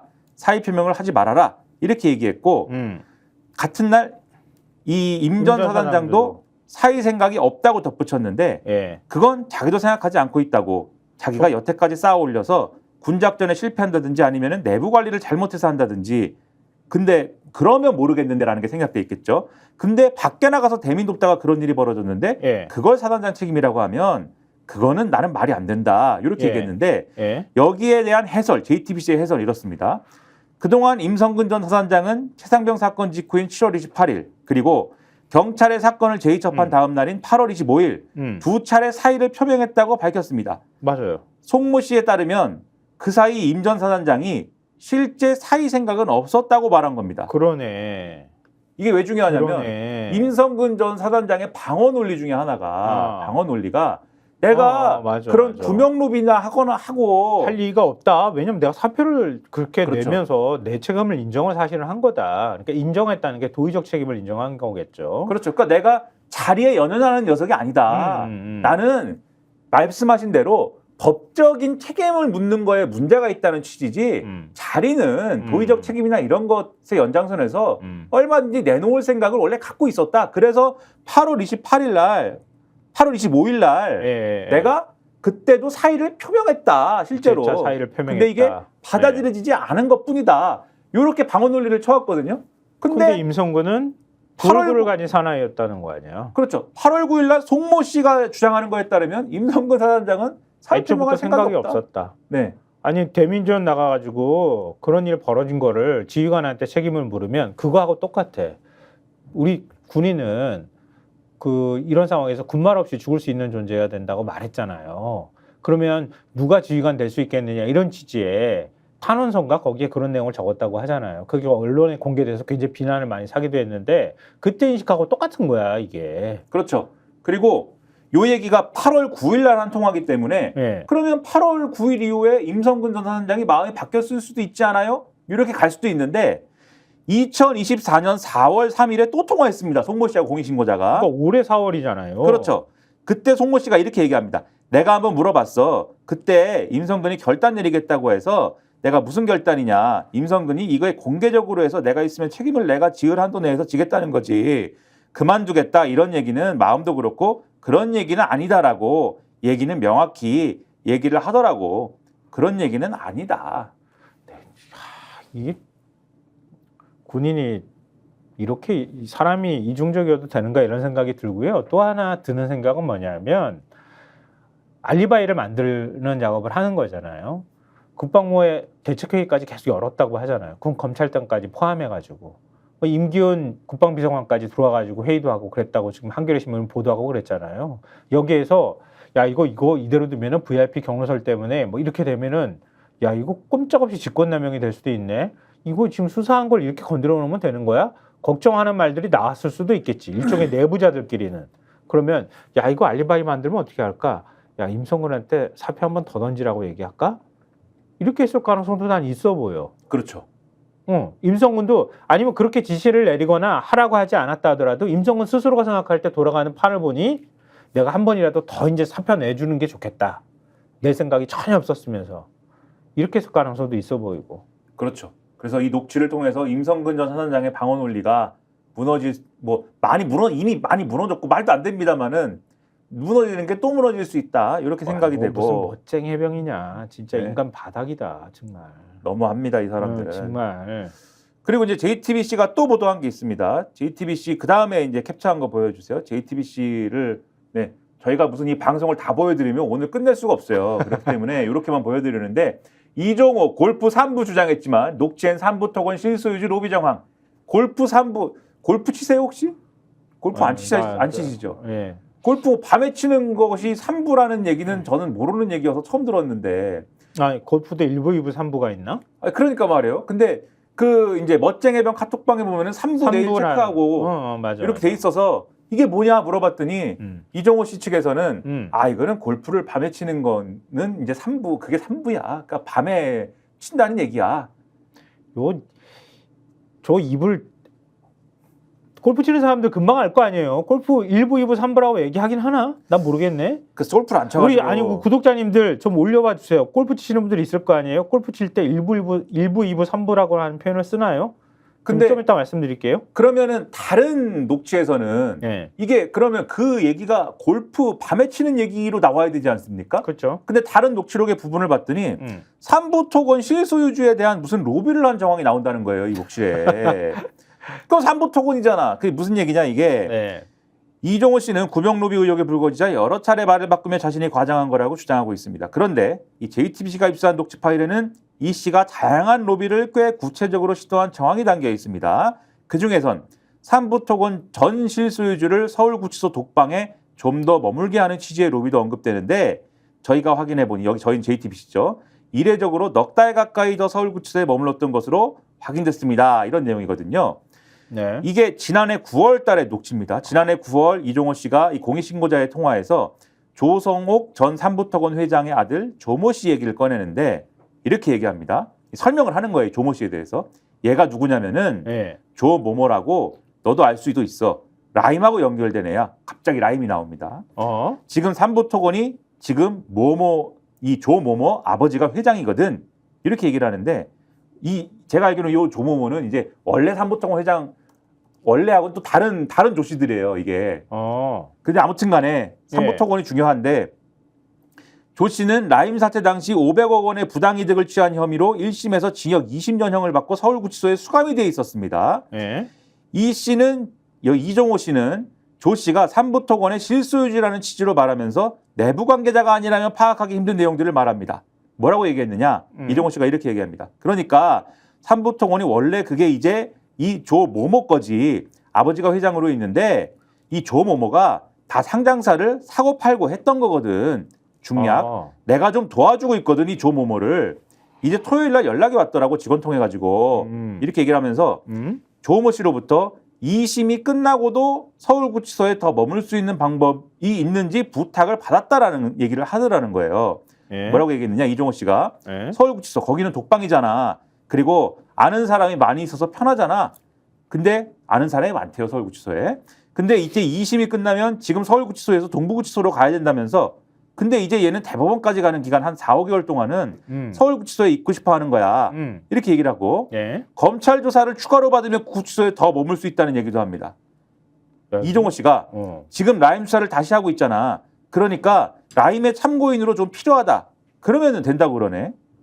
그러니까 라임 수사로 참고인 관련 수사를 검사가 더 한다고 그렇죠. 하면은 내가 좀 왔다 갔다 좀 서울중앙지검이나 이런 데 거리가 먼 데로 보내면 좀 불편하잖아요. 여기다가 몇 달만 좀 더 줘요. 이렇게 하면 그렇게 할 수 있다는 거 아니에요? 그렇죠. 그래서 결국 항소심에서는 징역 20년형이 유지가 됐는데 그 법무局예규에 따라서 서울 동부구치소로 이송될 예정이었지만 실제로 4달 가까이 서울구치소에 더 머무르다가 대법 선고를 2주 앞둔 올해 2월에서야 동부구치소로 이 사람은 이송이 된 걸로 확인이 됐대요. 말대로 된 거네. 그렇죠. 여기에 대해서 교정당국 관계자가 이렇게 얘기했습니다. 특혜 의혹이다. 감사를 받고 담당자가 징계받을 수도 있는 일이다. 굉장히 이례적이다. 이렇게 얘기를 했는데 법무부는 이렇게 설명했답니다. 개호 인력 상황 등으로 이송이 지연됐을 뿐이지 검찰의 이송 보류 신청 등은 없었다. 그리고 이종호 씨가 통화에서 언급했던 검찰 서울구치소 관계자 모두 이종호 씨하고는 일면식도 없어서 황당하다 이런 입장을 취했다. 그리고 이종호 씨는 JTBC에 지인으로부터 이 조모 씨 도와달라는 부탁을 내가 받았다라는 입장을 밝힌 바 있다. 여기서 잘 보셔야 될 게 아까도 말씀드리지 않았습니까? 이 조모 씨 삼부토건 실소유주로 이종호 씨는 생각하는 이 그러니까 조모 씨는 조남욱이라고 그 삼부토건 회장의 이름이 나왔었잖아요. 그 사람하고는 좀 다른 사람인 것 같은데. 그렇죠. 그러니까 그 사람은 옛날 삼부토건 회장이고 아버지라고 할 수 있지. 그럼 지금은 아들인가? 조성옥이란 사람이 아. 삼부토건 회장을 했을 때의 아들 조모 씨입니다. 그러니까 이게 다른 사람이에요. 요게 그러네, 또. 그러네. 그러니까 요 회사가 좀 복잡해요. 내용이 이게. 아, 그런가 보네. 내용이 복잡한데 요 조성옥 씨의 아들 되시는 조모 씨라는 분 지금 깜빵에 있는 요 조모 씨는 이종호 씨가 설명하지 않습니까? 라임과 연결된 애다 이렇게 설명하고 라임 사태 당시에 500억 원대의 부당이득을 취한 사람이죠. 그 제가 네. 볼 때는 이종호 씨는 직업이 뭡니까? 주가 조작이 주가 조작. 네, 하여튼 자본시장에서 뭔가 흙탕물 튀기는 게 직업이신 분이잖아요. 예. 비슷한 직업을 가진 분이에요. 제가 볼 때 이 조모 씨는. 그리고 기업 사냥꾼 뭐 이런 거 하시는 분들 있잖아요. 예. 적대적 M&A 이런 걸 통해서 예. 지금 삼부토건이 아마도 그 대상이 되는 어떠한 이 회사였을 걸로 이제 추정이 되는데 그 당시에 그래서 실소유주가 된 걸로 보이는데 어쨌든 라인 관련 사태로 서울구치소에 들어가 있잖아요. 예. 근데 어쨌든 라인 관련 사태 등등으로 이걸로 관련해서 징역 20년을 받아야 되는데 서울구치소에 계속 있고 싶다라고 할 때 그 로비를 한 거지 않습니까? 이종호 씨한테. 네. 이종호 씨한테 그 로비를 했는데 이종호 씨는 방법을 생각한 거죠. 어떻게 하면 서울구치소에 계속 둘 수가 있을까? 그렇죠? 조모 씨를 어떻게 하면 서울구치소에 더 둘 수가 있을까? 아, 검사한테 라임 수사를 하는 검사한테 얘를 참고인 조사를 한 번 더 하라고 해야 되겠다. 그렇죠? 참고인 조사를 한 번 더 하면은 검사가 참고인 조사 한 번 더 하면 서울구치소에 계속 있을 수가 있겠지. 이렇게 생각을 한 거죠. 네. 그러면은 이종호 씨는 뭘 했어야 되는 거예요? 검사한테 로비를 했어야 되는 거예요. 그렇지. 그렇죠. 예. 그럼 이종호, 검사, 이 조모모 이렇게 연결이 되는 거지 않습니까? 네. 요런 로비가 가능했을 걸로 추정이 되는 건데 지금 결과를 보니까 먹힌 거 아니야? 이렇게 의심되는 거잖아요. 그러면 이종호 씨가 뭔데 검사한테 얘 참고인 조사 해주세요라고 요청하고 그거를 먹히게 할 수가 있죠? 그러게. 이종호가 뭔데 검사는 이종호 씨가 얘기하니까 내가 오케이 해줘야지 이렇게 되죠. 이게 어떻게 되죠? 의문이 들죠. 그럴 수밖에 없죠. 그렇죠. 어떤 관계기에? 예. 근데 중요한 거는 그런 거예요. 그들이 어떻게 어떤 플레이를 하는가는 뭐 중요한 건 아니지만 얘가 그 정도의 영향력을 행사할 수 있는 그러니까요. 인물인가 아닌가 요거 하나 하고요. 또 하나는 삼부라고 하는 표현. 그게 통상적으로 삼부 토건을 얘기하는 표현이었을 가능성이 매우 높다라는 걸 보여주는 증거잖아요. 그렇죠. 그러니까 삼부 토건에 대해서. 그러니까 아까 구독자님들한테 제가 이게 골프를 못 쳐서 제가 잘 모르겠는데요. 삼부란 표현을 골프 치시는 분들이 씁니까? 그랬더니 야간 골프를 삼부라고 부르긴 한대요. 야 거기서 어떻게 찾아냈네. 그 이종호 씨는. 아니 골프 치는 사람들 알겠지. 예, 바로 야 내가 3부라고 썼지만 그렇지, 바로 그렇지. 이걸 골프라고 우기자. 야, 그렇지. 생각을 해냈네. 머리가 바짝바짝 돌아가는 사람인 거지. 대단하신 분입니다. 네, 막 이걸 알려주고 계셔요. 막 보니까. 역시 대단하십니다. 그래서 그래서- 구독자님이 대단하신 거지. 이게 의심되고 음. 어떤 영향력을 가진 분으로 알려져 있길래 검사는 이 얘기를 들어주느냐. 요 영향력은 어디서 나왔느냐 이게 의심되고 그다음에 왜 이종호 씨는 삼부 토건의 실소유주랑 이런 긴밀한 관계를 왜 갖고 있는 거냐. 근데 제가 지금 말씀하시는 가운데 여러 가지 막 검색해서 찾아봤어요. 삼부 토건이 매물로도 나왔고요. 보니까 삼부 토건이 의혹을 지금 많이 받고 있다고 하는데 그렇죠. 라임 실소유주로 지목된 사람은 라임 사태와 관련해 주가 조작 혐의로 체포됐고 여기 지금 여기에 등장하는 사람이잖아요. 국민의힘 윤석열 후보와 삼부토건 전 회장의 관계에 대한 의혹도 있고 지난해에는 정치 테마주 주가 조작 논란에도 휩쓸렸다고 하네요. 그러니까 지난해라고 하는 게 이게 지금 기사 쓴 게 22년이거든요. 그러니까 21년이니까 윤 대통령 거의 대선 후보로 나오고 난 다음에 그 다음부터 벌어진 일이에요. 그 다음부터 삼부토건이 뭐 그 법정 관리 중이던 DST 로봇이라는 게 컨소시엄이 새 주인으로 등장하고 뭐 이 난장판이구만. 이게 전형적인 이른바 기업 사냥꾼들이 껴서 기업 사냥꾼들이 맞아요. 자본시장에서 장난쳐가지고 이 기업을 대상으로 계속 뭐를 할 때 벌어지는 현상이에요. 맞아요. 지금 휴림 로봇이 10.48% 2022년 기준으로요. 우진이 3.5, 아레나 글로벌이 3.03, 삼부 토건을 이렇게 갖고 있었대요.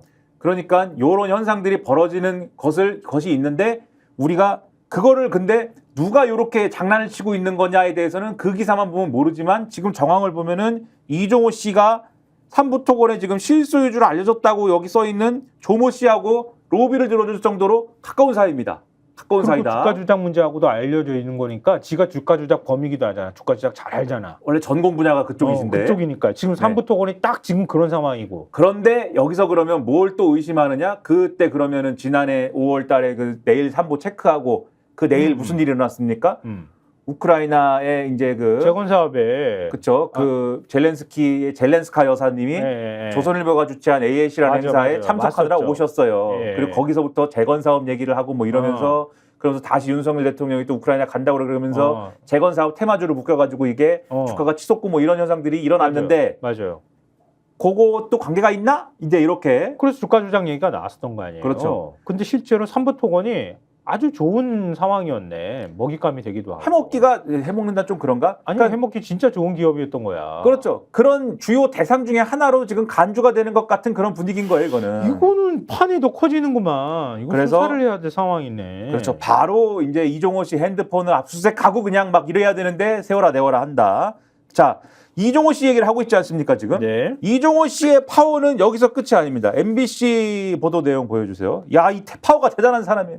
파워가 그러니까 엄청난 사람. 이종호가 네. 경찰 간부 인사 청탁도 했다고 자기가 스스로 하는 녹취록 내용이 공개가 됐잖아요. 그때 봤는데 이 보도 보니까 MBC 보도입니다. 이종호 녹음 파일 나온 경무관 수사 외압 의혹 징계도 피해갔다. 네. 이건 또 뭔 얘기야. 그때 그 녹취록이 이렇게 돼 있는 거예요. 땡땡땡 서울 치안감 별 2개 다는 거 아마 전화 오는데 별 2개 달아줄 것 같아. 그래도 또 우리가 그 정도는 주변에 데리고 있어야 되지 않냐? 자기 주변에 데리고 있어야 된다는 거야. 그러니까 인사청탁했다는 내용이다 이렇게 했는데 그런데 실제로 그러니까 승진하지 못했다는 거잖아요. 그러니까 인사청탁이 받아들이지 않았다 이렇게 보통 언론들이 그렇죠. 다 그렇게 해석을 했단 말이에요. 그렇게 보도를 해서 이종호 씨 측은 아마도 그렇게 주장할 겁니다.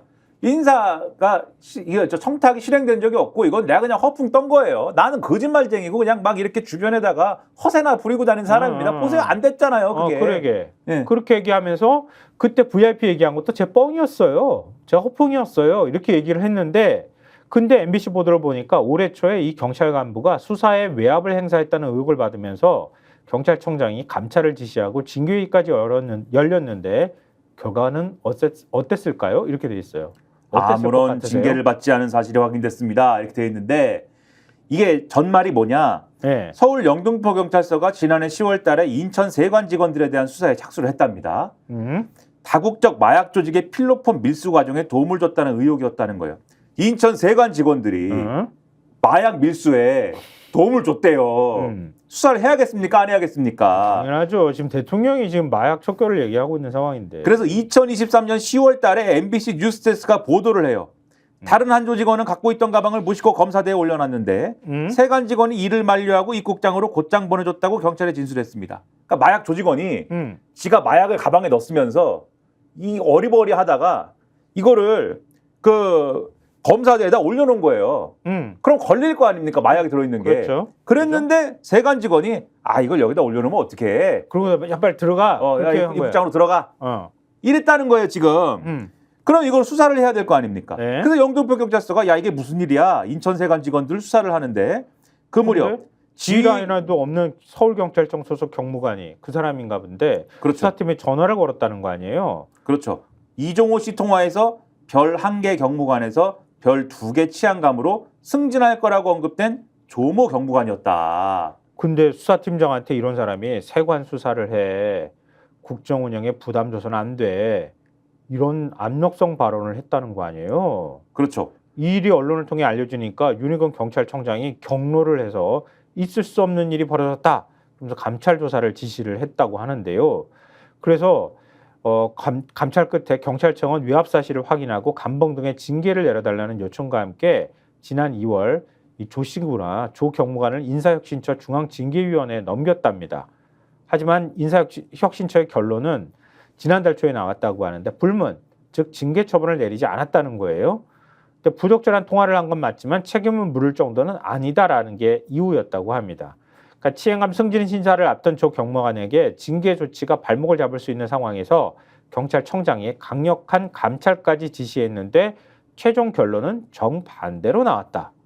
그래서 윤 청장은 이달 4일 날 조 경무관에게 직권 경고 조치를 했다고 합니다. 경찰 내부에선 징계를 요청한 건에 대해 경고도 할 필요 없다는 불문 통보를 하는 건 이례적이다라는 반응이 나왔다고 합니다. 그러니까 그러면 그렇죠. 중앙징계위원회를 인사혁신처를 움직인 거야? 만약에 했다 그러면? 이 조 경무관의 승진과 징계 축소 과정에 이른바 도이치공범 이종호 씨나 이 씨가 누군가를 통해 개입한 건 아닌지 의혹이 있는 이유입니다. 뭐 온 사방에 뭐 아는 사람이 다 뻗어 있으면 모르겠는데 이렇게 인사혁신처까지 손을 뻗기 쉽지 않단 말이에요. 징계위원회를 열어가지고 할 정도인데. 이건 심지어 경찰청장이 그래. 화내- 징계하라고 한 거거든. 화낸건이잖아요. 경찰청장 입장에서는 화낼 수밖에 없죠. 이게 어떤 건입니까? 아까 말씀드렸잖아요. 세관 직원이 마약을 들여오는데 세관 직원이 이건 빨리 들어가 이렇게 해서 들어온 사건이고 영등포 경찰서가 그걸 수사를 하겠다는데 경무관이 전화를 해가지고 국정운영에 부담을 줘서는 안 돼. 이 수사를 하면 국정운영에 왜 부담이 됩니까? 왜 부담이 될까요? 이 수사를 하면 글쎄다. MBC 보도 또 봅시다. MBC의 이제 마찬가지 보도인데 MBC 네. 보도 하나 더 보여주세요. MBC 보도. 네.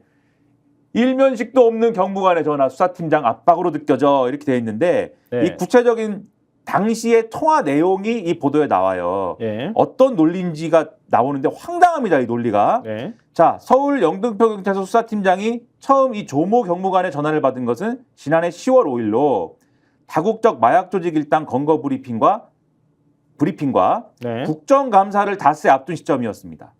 해당 팀장의 계급은 경정으로 경무관보다 2단계 아래입니다. 그러니까 2단계 윗사람이 전화를 한 거예요. 지휘선상에 있지 않은 사람이. 그래서 이 영등포경찰서 수사팀장이 이렇게 얘기합니다. 지휘선상에 있지 않은 사람이 전화를 하면 상당한 강도로 처벌을 받는 건인데 전화가 왔다 이게. 자기가 상당히 어쨌든 당황하고 뭐 이랬다는 겁니다. 근데 수사팀장에 따르면 조 경무관은 첫 통화에서 관세청이 어떻게 되는지 알아봐달라고 했다라면서 이어서 수사 브리핑에서 세관 수사 내용까지 밝히는 건 국감에서 야당 좋은 일만 시키는 거라고 말했다고 합니다. 그리고 관세청에 대해서 같은 정부 일원이니까 무리하게 안 할 거다라고 미리 말해뒀다. 이런 얘기도 했다고 하는데 황당하죠? 그렇죠. 야당이 국정감사에서 문제 제기하니까 관세청에 대한 수사 얘기는 브리핑 내용에 넣지 마라. 이런 얘기를 경무관이 하는데 그러면서 이미 관세청에는 내가 얘기해놨어. 우린 같은 윤석열 정부니까 우리 영등포 경찰서가 그렇게 심하게 안 할 거야. 이미 내가 얘기해놨어요. 이렇게 얘기를 하고 평소 아는 사이였냐 이 사람들이 수사팀장하고 이 경무관이 아는 사이도 아니었다. 일면식도 없는 사이인데 전화를 해서 이렇게 얘기를 한다. 그래서 영등포 경찰서 수사팀장은 난 상당히 당황했고 약간 압력을 느꼈다. 그래서 열흘이 지나서 두 번째 통화가 또 이루어졌습니다. 이 조 경무관이 또 자신과 관세청이 어떤 관계인지를 설명을 했다고 합니다. 제가 생안부장 오기 전에 아마 서울청이나 어디 생안부장을 했는가 보죠. 공항 경찰단장을 했어요. 그래가지고 이제 거기서 저한테 협조를 요청한 거예요. 관세청장께서 굉장히 신경을 많이 쓰세요. 이렇게 얘기를 했고 이게 지난해 10월 14일. 지난해 10월 14일 굉장히 중요한 날입니다. 왜요? 제 생일. 아이씨. 특히 깜짝 놀랐잖아. 조 경무관이 특히 관세청이나 경찰청이나 다 정부 입장이기 때문에 정부 일원이고 그래서 타 기관을 최대한 예우하면서 부담이 없도록 좀 해주세요. 왜냐하면 스스로 침뱉는 거 아닙니까? 이렇게 얘기를 했다는 거예요. 근데 그로부터 이게 근데 뭐 어떻게 됐는지 약 한 달 뒤 세 번째 통화에서는 읍소를 하더랍니다. 왜냐하면 수사 외압 의혹이 언론에 기사가 될 것 같으니까 읍소를 하더라는 거예요. 그래서 제 생일로부터 한 달이 지난 지난해 11월 14일에 이렇게 얘기를 하더래요. 이번에 서울청 생안부장 하다가 승진이 안 되고 그래서 이번에 마지막으로 정말 열심히 하고 있는데 이게 언론 보도 나면 이 기회마저 정말 어려울 것 같아서 정말 다급한 심정으로 이렇게 얘기를 했고 진급 얘기도 하더랍니다. 일단은 제가 이번에 진급을 하면 과장님을 위해서 열심히 뛸게요. 과장님 저 좀 일단 살려주십시오. 고립무원이라고 하는데 제가 또 영등포 서장 출신 아닙니까? 이렇게까지 얘기를 이렇게 빌었는데 결국 외압 의혹은 보도가 됐고 경찰청 감찰 역시 외압을 인정해서 조 경무관에 대한 징계를 요청을 했는데 그런데 이 징계가 지금 막힌 거죠. 그러니까 이종호 말에 따르면 밥 다 전왔는데 지가 밥그릇 엎어버린 거야. 그런 셈인 거죠 지금. 밥그릇 엎어버린 건데 지금 이 경정이면은 무궁화 3개거든요. 무궁화 3개고 경무관이면은 무궁화 4개가 그 다음 총경이고 그 다음에 왕무궁화 하나가 경무관이거든요. 근데 경무관이 무궁화 3개짜리 무궁화 3개면 현직 뭐 수사팀장이나 이런 거 할 사람들이거든. 급으로 보면은 근데 그 사람한테 전화를 해가지고 생뚱맞게 전화를 해서 이 짓을 하고 있단 말이야. 아니 그 밑에 계급도 있잖아. 안 그래요? 그리고 내가 볼 때는 영등포 경찰서장 정도면은 같은 경무관급이거나 그럴 것 같아. 그럼 거기다 얘기하는 게 더 낫지 않았을까? 근데 직접 이 생뚱맞게 아무것도 모르는 사람이 전화해가지고 이렇게 하는 게 이해가 돼요? 그래서 또 여러 궁금증이 있지만 그리고 이유가 뭔 지금 관세청장하고 무슨 관계길래 그 당시 관세청장하고 뭔 관계길래 관세청장이 어떻게 뭘로 청탁을 했길래 이런 의심도 네. 야, 근데 어떻게 인사위원회에서 야 인사혁신처 중앙 이름이 중앙징계위원회에서 어떻게 이런 결정을 할 수가 있냐? 이런 정도의 사람을 이거 다 파악했을 거 아니에요? 그렇죠. 이해할 수가 없네. 그러니까 승진 청탁은 무마가 안 됐고 무산됐는데 징계 청탁은 한 모양이네. 진짜로. 그러니까 승진은 여기 본인도 얘기하잖아요. 이번에 열심히 해가지고 이번에 승진 한번 해보려고 한다. 될 판이었던 거예요, 사실은. 이 분위기면. 그러게. 근데 지가 이거 아까도 말씀하셨듯이 이걸 이상하게 하는 바람에 이게 그리고 보도가 나올 판이 되니까 외압 의혹이 오히려 더 커져버린 거지. 보도가 안 나왔으면 보도가 안 나왔으면 어떻게 했을 텐데 보도가 나올 판이 되니까 승진이 안 되는 거예요. 굳이 MBC가 그걸 한 거지. 그렇죠. 보도가 돼가지고 승진이 안 되고 오히려 징계를 받게 된 거죠. 네. 그러니까 징계를 받게 되니까는 결국 징계 청탁을 한 거야. 징계가 무마가 된 것이다. 네, 그렇게 볼 수가 있고. 와. 그래서 아주 이제 의심스럽다. 재밌다. 네. 진짜 재밌다. 이건 진짜 복마전이다. 네, 이런 꼴이다. 그래서 이제 지금 이런 거를 다 밝혀야 되지 않습니까, 지금? 그렇죠. 그럼 이종호 씨를 빨리 어떻게든 압수수색을 하고 그래, 휴대폰을 빨리 빼앗든 네? 걸 해야 될 거 아니야. 지난 정권의 윤석열 검찰 같았으면 어떻게 됐을까요? 아유, 야, 가가지고 집 네. 털고 막 난리 났다. 일기장까지 들춰보고 난리 난다. 벌써 이분은 거의 제정신이 아닌 상태입니다. 지난 정권 같았으면은 지금. 그래, 맞아. 씻지도 못했어요, 지금. 씻지도 못하고 막 특수부검사 다 동원해가지고 네. 완전 끝장을 본다. 머리도 못 감고 막 이러고 있고 막 이게 무슨 뭐 라임까지 다 연결돼가지고 정권 차원의 무슨 얘기가 이미 됐습니다, 이게. 정권을 흔들 수도 있어. 그러니까 진짜로. 엄청난 얘기가 됐을 텐데 지금 세워라 대워라. 이 한결의 사설 보여주세요. 자, 이거는 이제 보너스로 지금 이런 얘기만 있는 게 아니고 한결에도 어제도 그제도 보도하고 어제도 보도했지 않습니까? 제2의 수사 개입 의혹 국방부 대책회의도 진상을 밝혀라. 네. 이게 무슨 얘기예요, 이게? 우리가 계속 얘기했었잖아요. 그러니까 임기훈 국방비서관이 참석한 국방부 차원의 대책회의가 열렸다. 이렇게 얘기했고 거기에 또 후속 보도가 나왔잖아요. 검찰단장도 그 대책회의에 참석했더라. 아니 그러면 항명 사건에서 자기네가 기소하라고 얘기해놓고 거기에 검찰단장이 들어가면은 대통령이 검찰에 가가지고 수사회에 참석하는 거랑 뭐가 달라? 대통령실 비서관이 수사회에 참석하는 거랑 뭐가 다르냐? 말도 안 된다. 외압이다. 이런 지적이 있었잖아요. 그러니까 이거에 대해서 빨리 수사해라. 철저한 진상규명을 해야 된다.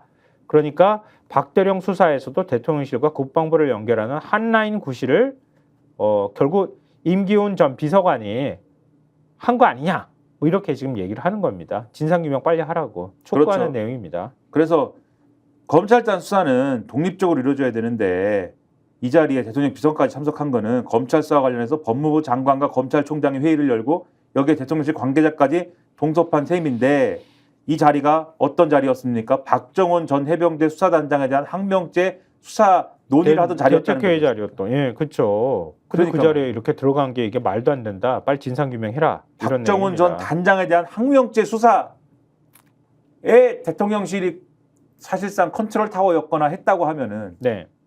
물론 그럴 것으로 아마 추정을 하고 있는데 지금 정황이 다 그렇게 가리키고 있잖아요. 그렇죠. 근데 지금 아니라고 이게 얼마나- 얘기를 하고 있으니 얼마나 잔혹한 일이냐 이런 말씀을 드리고 빨리 네. 어떻게 뭐 수사를 하든지라고 말씀을 드리고 있습니다만 별로 안 할 것 같으니 그럼 답은 특검뿐이고 네. 이것도 그러게요. 수용하지 않는 여당은 저렇게 난장판 전대를 벌이고 있는데 과연 양심이 있는가 정신을 차리기 바란다 이렇게 말씀드리고 대통령실은 그것도 김건희 여사 측은 점점 뻔뻔해지는데. 그렇죠. 동아일보 6면 보여주세요. 한쪽은 이렇게 뭐 시끌시끌하지만 이게 무슨 뉴스를 봐도 이럴 수가 있습니까? 아니, 말도 안 되는 건데. 그 김건희 여사 측 최지우 변호사 요즘 뭐 엄청 이름이 많이 나오고 인터뷰도 많이 하던데 어제 낮 12시 29분경 입장, 이렇게 입장문 낼 때 이렇게 분까지 나오는 경우가 없는데 굉장히 중요한 입장문이라고 본 것 같아요. 12시 29분경 입장문을 내고 영부인은 대통령실 소속 유모행정관에게 그 명품백 바로 돌려주면 기분이 상할 수도 있으니 기분 나쁘지 않도록 추 돌려주라고 지시했다. 이거 또 어제 보도된 거하고 또 뉘앙스가 다르네. 그리고 이에 포장지도 버리지 않고 포장 그대로 계속 보관하게 된 것이다. 현재 디올백은 사용을 전혀 하지 않은 상태로 그대로 보관돼 있다. 이는 사용할 의사가 없었고 반환 의사가 있었다는 사실을 방증한다. 이렇게 설명을 했다는 거예요. 그런 다음에 최 변호사가 오후 3시 47분경 재차 입장문을 내고 포장을 풀어보긴 했으나 반환하기 위하여 그대로 다시 포장하여 가지고 있다라는 취지다라고 해명을 했다고 합니다. 그러니까 한 3시간 전에 입장문 냈을 때에는 디올백 포장도 풀지 않고 바로 보관하고 있어. 왜냐하면 지금 최재형 목사한테 바로 돌려주면 기분 나쁘실 수 있으니까 조금 있다가 기분 나쁠 수 있으니까 조금 있다가 돌려줘. 그랬더니 그 행정관이 그거 받아놓고 깜빡했어. 그러니까 포장지 풀지도 않고 그대로 있다. 요런 얘기가 되는 건데 그 다음에 3시간 뒤에 입장문을 또 내가지고 그건 아니고 풀어보긴 풀어봤어. 근데 확인하고 난 다음에 다시 또 이렇게 포장해놨어. 이렇게 또 얘기를 했네. 얘기가 이렇게 되는 거예요. 지금 말씀하신 대로 말씀하신 거를 뭐 비슷한 얘기지만 다시 한번 정리를 하면은 최근에 우리가 그동안 몰랐던 놀라운 사실이 밝혀진 게 김건희 여사는 이 디올백 받을 의사가 없이 최재형 목사한테 바로 돌려줘 이렇게 지시를 했는데 유모행정관이 건망증이 있는지는 뭔지는 모르지만 아예 깜빡해가지고 그거를 안 돌려준 겁니다. 이렇게 알고 있었는데 검찰에 가가지고 그렇게 유명한 행정관이 네. 진술했다. 이렇게 새로운 사실을 알게 됐는데 네. 어제 이 새로운 사실에 플러스 된 덧된 게 근데 김건희 여사가 바로 돌려줘라고 할 때 바로 돌려주라고 한 건 아니고 바로 돌려주면은 최재형 목사가 또 기분이 나쁠 수가 있겠지. 그래서 추후에 돌려주라고 했어. 이것들이 그러니까 돌려준 거 왜 이렇게 늦게 돌려줬느냐는 얘기부터 시작해가지고 어제 의혹 제기가 엄청나게 많이 됐잖아요. 그렇죠. 아침 보도부터 시작해가지고 우리도 전해드렸잖아요.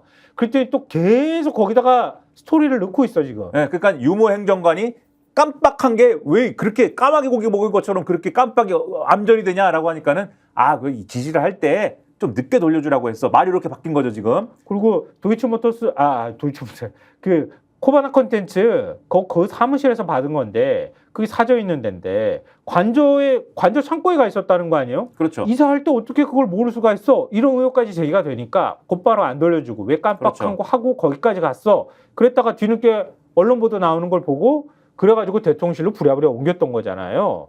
그 과정 자체도 말이 안 되는 거라고 하는 의혹 제기가 나오니 뭔가가 필요했던 거야 스토리가. 네, 그래서 그러니까 나중에 목사님 마음 상하실 수 있으니까 조금 있다가 늦게 돌려드려. 근데 그게 언젠지는 얘기 안 한 거잖아. 그렇죠. 조금 나중이 됐을 수도 있어. 이렇게 얘기를 했는데 근데 어쨌든 그 얘기를 하면서 이제 그래서 결국 바로 돌려주지는 않았지만 조금 늦게 돌려주긴 했으나 포장은 안 푼 거잖아. 이렇게 돼야 되는데 또 포장지는 안 푸셨군요. 이렇게 물어보니까 근데 풀긴 하면 한번 풀긴 풀었다. 그게 뭔지는 확인해야 되니까. 검찰이 또 명품백 이미 제출해달라고 요청까지 했잖아. 그럼 풀어본 건 티가 팍 날 거 아니에요. 그렇죠. 그걸 또 설명을 해야 되니까 풀어보긴 풀어봤어 한번. 근데 사용을 한 건 아니고 뭔지 확인하고 다시 잘 묶었다. 이게 뭐예요 지금 이게. 진짜 이 정도는 너무 야 이거 어떻게 하냐. 초등학생도 그냥 살기 위해서 세상의 국민들은 어떻게 바라보는지에 대한 생각이 전혀 없어. 그냥 어쨌든 법적 처벌만 안 받으면 그냥 끝이라고 보는 모양이야.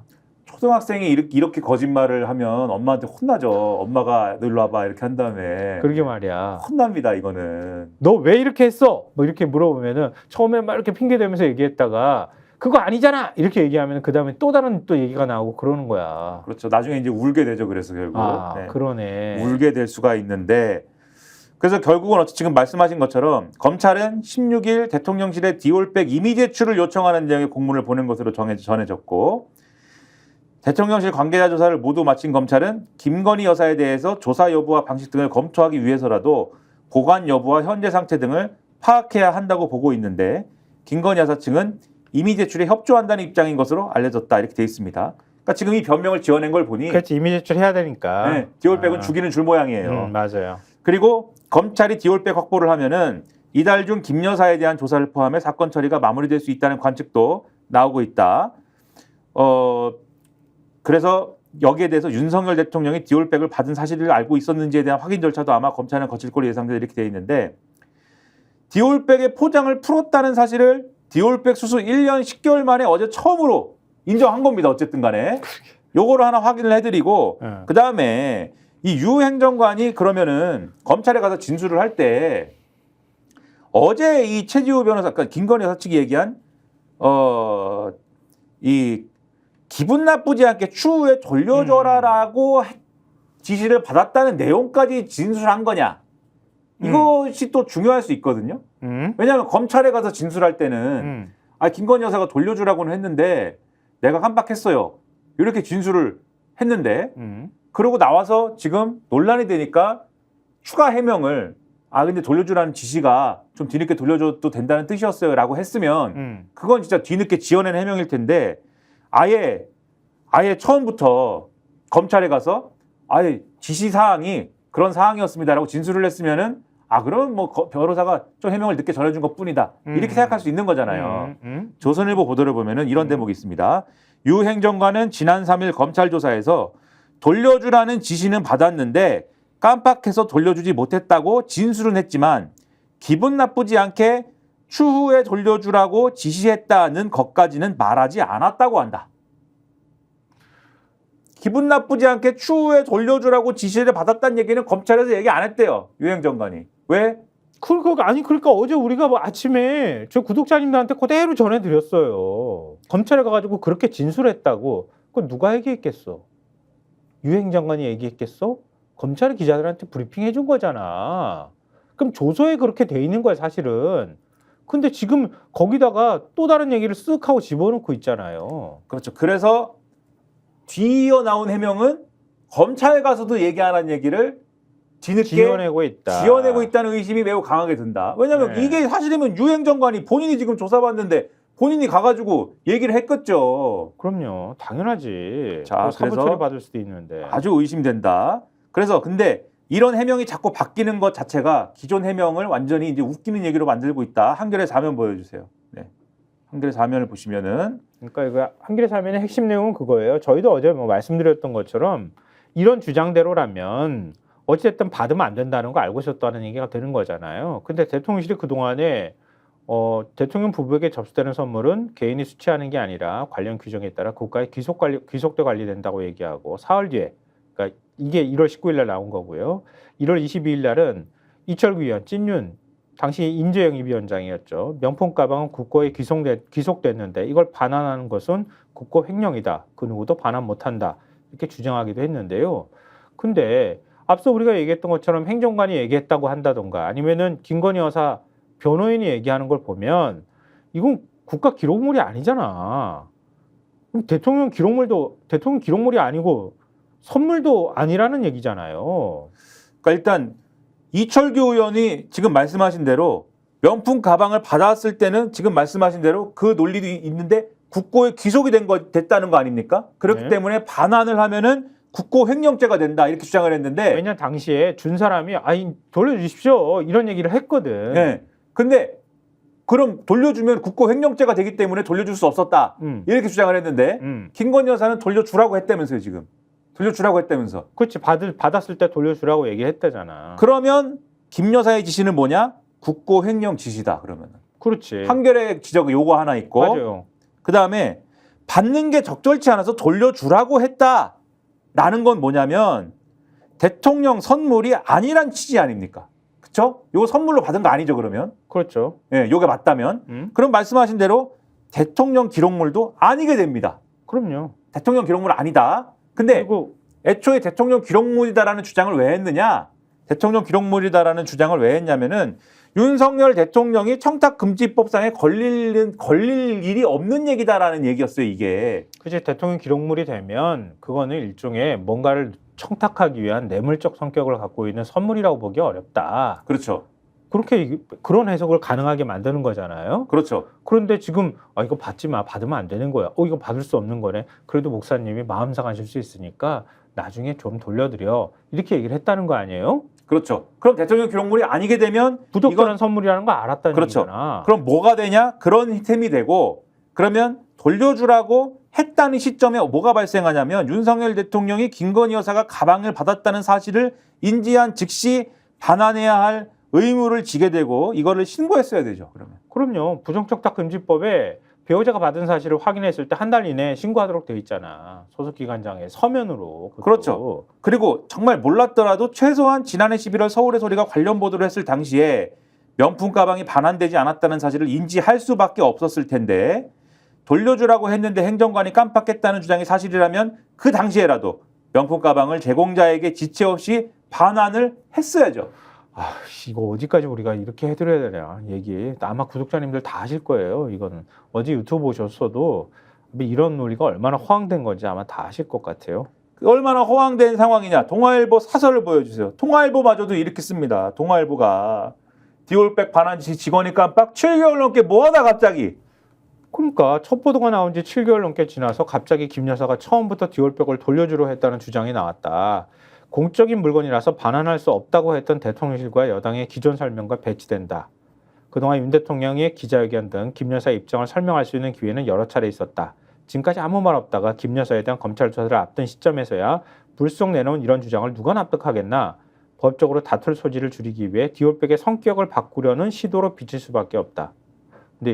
근데 대통령은 왜 사과했어? 그렇죠. 그리고 왜 박절하지 못해가지고 그 얘기 왜 했습니까? 그럼? 그러니까 박절하지 못해서 그걸 받았다 그러고 아니 김 여사 입장에서는 박절하지 못해서 받은 게 아니라 제가 부적절한 거라고 해가지고 행정관한테 돌려주라고 지시했잖아요. 그래서 사과 안 하는가 보다. 아니 사과를 또 하고 싶었다면서요 또. 지금 전당대회에서는. 사과하고 싶었다고 했는데. 네. 한동훈이 막아서 못했나. 그래, 한동훈이 막았다면서요 또. 한동훈이 책임이구만. 뭐가 앞뒤가 맞는 게 뭐 하나라도 있어야지 무슨 얘기를 할 거 아닙니까? 경향신문 사설 보여주세요. 결국 이런 얘기를 왜 하고 있는 거냐. 김건희 디올백 아래에 책임 미루고 꼬리 자르기 아니라니. 결국 이게 목적 아닙니까? 지금 하는 얘기가. 앞서 동아일보에서는 디올백의 성격을 바꾸려는 시도. 이게 첫 번째가 있는 거고 두 번째 결국 아래에 책임 미루고 꼬리 자르기 하려는 건데. 네. 반환 지시를 지금 와서 얘기하는 것 의도는 짐작이 된다 이렇게 사설에서 얘기하는데요. 공직자 배우자로서 받은 금품을 곧장 반환하도록 지시해 청탁금지법을 지켰고 대통령 부부의 법적 책임을 회피하겠다는 것이다. 그렇다고 애꿎은 부하에게 책임을 넘기는 건 너무 비겁하다. 그러니까 김건희 여사 변호인은 현직 영부인을 소환하는 건 부적절하다고 했는데 김 여사가 검찰에 소환 불가 가이드라인을 주려 한다는 의구심만 키우고 있다. 이원석 검찰총장은 법 앞에 예외도 특혜도 성역도 없다 이런 말을 했는데 그것과는 너무 지금 다른 모습을 보이고 있다. 지금 검찰은 대통령실에 공문을 보내 명품백 제출을 간청하다시피 하고 있는 상황이다. 김 여사와 검찰의 태도가 이러하니 김 여사 의혹을 특검으로 밝혀야 한다는 국민적 공감대가 커지는 것 아닌가 이렇게 되묻고 있습니다.